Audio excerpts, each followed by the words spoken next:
ladies and gentlemen. That obnoxiously loud noise, you can guess, came from the inside of a factory. I believe that was supposed to come from a textile factory, which we'll talk about what that is in a second, but I'm not exactly sure. These are the noises of the Industrial Revolution, right? We are now changing the way that the world is forever going to look at how to produce goods and how it gets distributed throughout the world, okay? This is actually gonna be our last unit. It's called industrialization and urbanization, which really are kind of the same thing.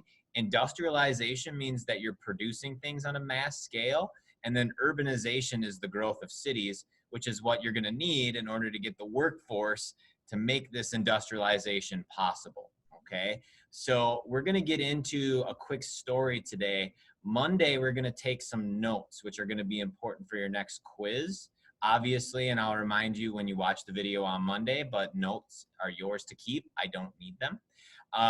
We are gonna go through the story of somebody who really benefited from industrialization, and his name is Andrew Carnegie. You may have heard of him, you may not have. If you are a fan of the Pittsburgh Steelers or know what they are responsible for making or what the team was named after, you might have some insight as to what he did to make his fortune, okay? With that being said, let's get into it.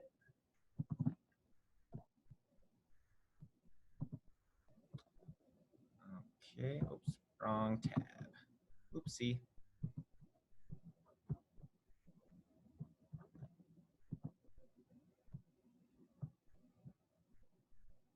There we go, perfect. Okay. So warm up today. We'll get to that in a bit, but quite frankly, it's just going to be you telling me what you think is going to be the major change that is going to start the Industrial Revolution. And it's just going to be you giving me a guess, okay? So getting into today's content, we're gonna start with a YouTube video, actually. And this YouTube video is gonna show human population growth, okay? Now, we're gonna start it just around the year. This is, I believe it's around 1100 AD or CE. And a couple things that I want you to keep note of. First of all, on the bottom, you're gonna see that there's gonna be a yellow dot that's gonna be scrolling across. As it does, it's gonna be going through the years. And this up here is the amount of people that are alive in the millions and eventually will be billions. A couple things I want you to know. You're gonna see various things pop up that are gonna be like either the main money makers or the main agents of change during that time. And take a look to see how it influences the population growth, or in many cases as well, the fall. And then eventually Industrial Revolution is going to be the one that pops up. And I want you to see the change in this population growth once that revolution hits. All right, let's go for it.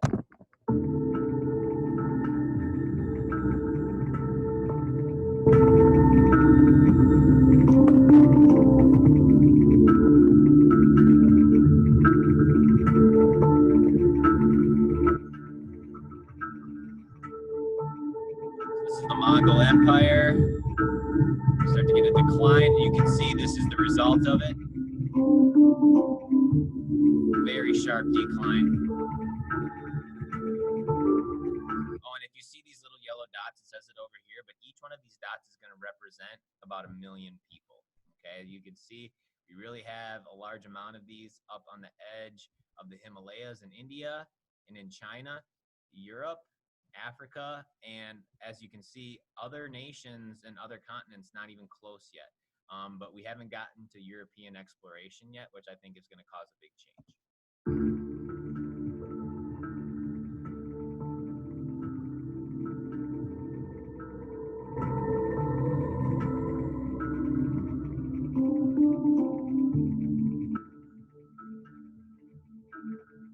I know what you're thinking. Why would the transatlantic slave trade cause such a boost in population, especially after when we talked about Haiti and all the slaves that were dying because of sugar production, right? But you have to remember that a lot of this is creating more affordable food and other goods that can be brought back to Europe and other places. And unfortunately, and this is the worst part of it, at the expense of others' lives, There are a lot of areas in the world that are going to greatly profit off of this. And when you make extra food and you can profit, more often than not, you have more kids.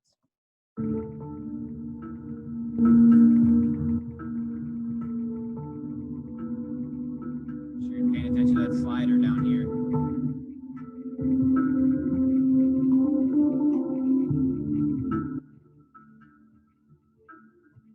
Here's the Industrial Revolution. There it goes. Watch the rate at which it increases down here.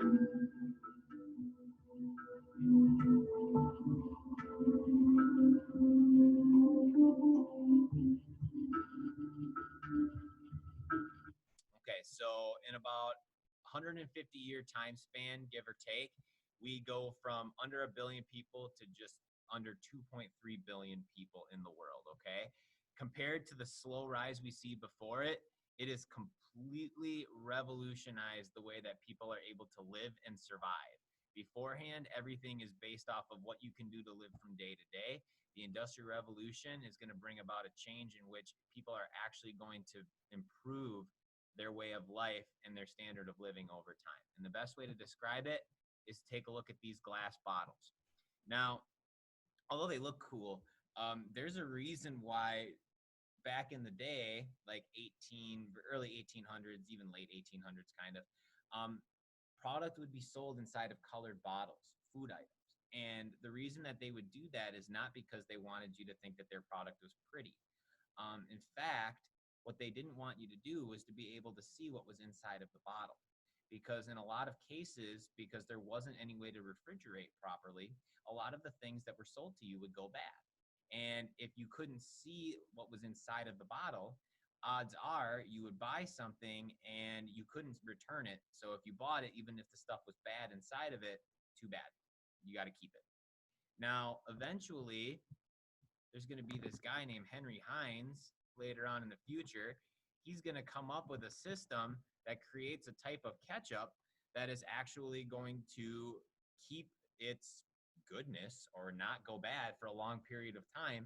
And he came out with the preposterous idea after coming up with refrigeration and good techniques to actually make this ketchup that he would actually provide it in clear bottles to prove to people that he was selling a good product. Also, the reason why things like ketchup and sauces were actually popular, like you might put ketchup on your burgers or fries or whatever you eat. I love ketchup. I love it on just about everything. Back in the day, the reason that they made this sauce was not to improve the flavor of it so much to like make a good dish better. In a lot of cases, meat that would sit out at market would go bad and spoil. So you would get these sauces to put on the meat to make it like actually not make you gag, so you could actually like scarf it down. But in reality, you're eating rotten things, okay? So the Industrial Revolution over time is going to give us a whole bunch of inventions that are going to allow us to preserve food, that's going to allow people to eat things that are actually healthy for them. And in the end, it's going to make them live longer, right? Which is why we see that huge population growth. But there are a lot of other areas, right? It's not just food production. In fact, we're going to go to the story of this gentleman in order to explain it, okay? So this man's name is Andrew Carnegie, and he is going to make his fortune in the end off of a steel company. Okay, steel is going to be the replacement for old iron, and it's going to be what's going to cause America to start building instead of outwards, upwards once we see this urbanization movement or the growth of large cities. Okay, now Andrew, his family were Scottish immigrants, meaning that when they came from Scotland, which is in like north of England in the United Kingdom, they had no money at all. Okay, in fact, they used to be farmers. And in that time period in Europe, there was a very, very, very bad crop of potatoes that came about 2 or 3 years in a row. And people were starving to death, quite literally. But also their farms weren't able to produce them anything that could give them any sort of quality of life. So they had to move somewhere else. And Andrew's family ended up coming to the United States. They didn't have enough money to buy any land. But at the time in the United States, there was this new movement, a movement of producing factories that are going to create goods inside of these large houses, these large buildings, where people would spend all of their time doing one specific task, and it would create things at a much faster rate. Beforehand, if you wanted anything, you would either trade for it or you would do every single step of it inside of your own property. Took forever, and if you didn't have the skills, unfortunately, you weren't going to get anything. Now, eventually, this is the inside of what's called a textile factory, and this is going to be a place that produces cloth and string. Now, a couple things to notice. First of all, how people are organized in these specific stations, right? They're going to be assigned one particular task of production, and they're going to do that over and over and over and over again. Like when I used to work at the paper mill I did in college, my job was to take paper towel and toilet paper rolls and that were like 4,000 or 5,000 pounds, like 7 feet tall. And I would put them on what's called converting machines so they could be made into smaller things that you can actually use in your own home. Okay. If somebody asked me to do something else there, I would be like, what? And they would have to teach me how to do every single other step. But they got me to be really good at that one step. And because of that, those machines were able to run with the paper I would put down. So you see that. Secondly, there are a lot of women in here.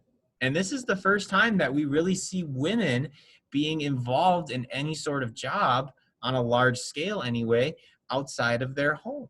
And women often worked in textile factories. And the main reason was because this was usually a skill that women had had in the past from living in their old farm lifestyle. But it is interesting that we are going to talk about the positives and negatives, and there are definitely going to be a large shift towards women in the workforce now. So back to Carnegie, okay? This is a spinning machine. And as you can maybe see, we are making small spools of thread to sell to people, okay? So coming off of a spinning jenny, which is going to take cotton and create these large spools, people are going to be buying smaller product, right? So they're going to have to split these big ones up into smaller things that they can sell. Now, Carnegie, remember, we'll go back, this guy, when he was a kid, like 6 or 7 years old, he was working in a factory on one of these machines, and he was called a bobbin boy. And the bobbin boy would be somebody who would take these spools once they were full, and they would replace them and then get them to start spinning again so they could create these smaller rolls off these big ones, okay? And that was his job for like 12 to 14 to sometimes 16 hours a day. 7-year-old kid. Crazy, right? And unfortunately, besides the fact that you have little time to eat, besides the fact that he got paid 2 cents a day, which in today's money I figured out is about 25 cents an hour, somewhere in there, so still not very much. What don't you have the ability to do? You can't go to school, right? If you're working 16 hours a day, and as a kid, you're supposed to get like 10 hours of sleep. At most, you could get 8. You don't get to go to school. And unfortunately, for a lot of children, this is where it ends, right? As they get older, they might get a different position in the same factory that would give them a little bit more wages. But for the most part, that's where they were stuck because there was no ability to get any sort of education. Now, Andrew gets lucky. He's able, because he's seen as somebody who is very naturally intelligent, he was one of the very few kids that was given an opportunity to go to school at night when he wasn't actually working as a bobbin boy. And because he was so naturally intelligent, he was able to pick up on things very fast. And in the end, he ends up getting a job through his new education as a telegraph operator. Now, a telegraph is it's a communication machine like a phone, but it only communicates in small beeps. And there was a language that was created out of these certain beeps called Morse code. He learns how to do this, and he ends up getting paid a whole lot more money than he did as a bobbin boy. And eventually, somebody who operates a railroad ends up taking him under his wing because he sees how naturally smart Andrew is. Now, Andrew ends up working for this guy, and then he purchases a steel company. Okay, and the way that he gets enough money is he becomes what's called an investor. Now, when we think of an investor, we think of somebody that does something like this.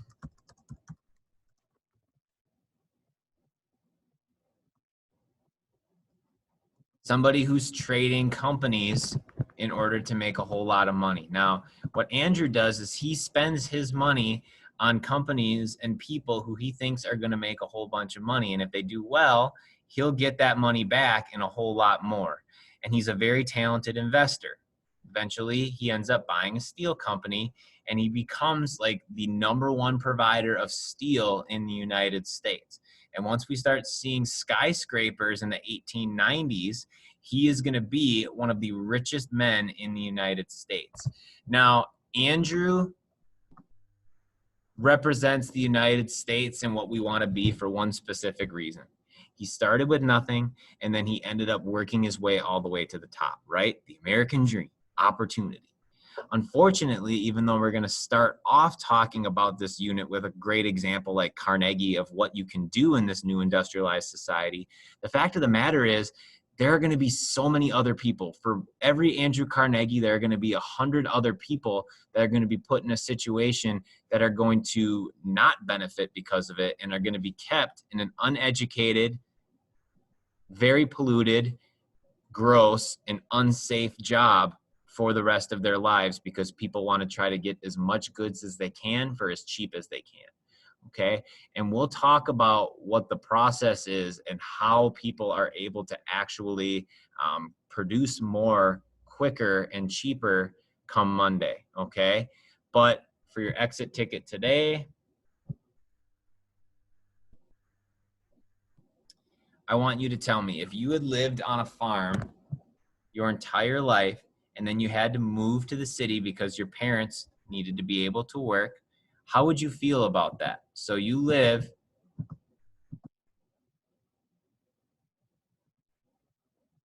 like this with your family, your closest neighbors like a half-mile away from you, and all of a sudden you're packed into these factories working shoulder to shoulder to people with 6 or 7-year-olds running around working. You probably have to get a job. So tell me how you'd feel about that. All right. You're going to have your reading guide. It's going to be due tomorrow. It's going to be reading guide 1, The Industrial Giant. One thing that I want you to just take a quick look at is if you see it here, I'll pull it up. Your vocab is going to be a little bit different for this last unit. Your vocab is going to ask you to find the terms and then write out what the definition is. Okay, so it's the exact opposite of what we were doing before. Okay, looks like you've got 19 questions, so I'll leave you be. We will see you come Monday. All right, have a good day, ladies and gentlemen. Be safe this weekend. Make good choices.